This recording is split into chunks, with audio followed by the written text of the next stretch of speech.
দখলে থাকা যে অস্ত্র, বিশেষ করে 4টি আগ্নেয়াস্ত্র সহ তাদের এই অন্যান্য যে দেশীয় অস্ত্র যেগুলো আছে।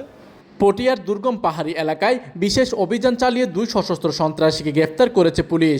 উদ্ধার করা হয়েছে 4টি আগ্নেয়াস্ত্র সহ বিপুল পরিমাণ দেশীয় অস্ত্র। গোপন সংবাদের ভিত্তিতে পটিয়ার দুর্গম পাহাড়ি এলাকায় এই ঝটিকা অভিযান চালায় পুলিশ। সেখান থেকে প্রথমে 2 সন্ত্রাসীকে আটক করা হয়। পরে তাদের দেওয়া তথ্যের ভিত্তিতে ইন্নারপাড়া এলাকার একটি বসত করে তল্লাশি চালিয়ে কিছু দেশীয় অস্ত্র উদ্ধার করা হয়।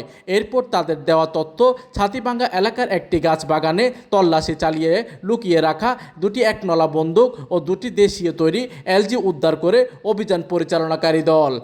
এইদিকে চট্টগ্রাম জেলা পুলিশ সুপার মাসুদ আলম তার বক্তব্যে বলেন, উদ্ধারকৃত এইসব আগ্নেয়াস্ত্র ও দেশীয় অস্ত্র বিভিন্ন অপরাধ ও সন্ত্রাসী কর্মকাণ্ডে ব্যবহারের উদ্দেশ্যে জমা রাখা হয়েছিল। এই চক্রের পেছনে আর কারা জড়িত তাদেরও শনাক্তের তদন্ত চলছে। পুলিশ আরও জানায়, ঘটনায় জড়িত অন্য সহযোগীদের শনাক্ত করা এবং অস্ত্রের মূল উৎস খোঁজার চেষ্টা চলছে। পুরো সন্ত্রাসী চক্রটিকে আইনের আওতায় আনতে জেলা গোয়েন্দা পুলিশের অভিযান অব্যাহত থাকবে।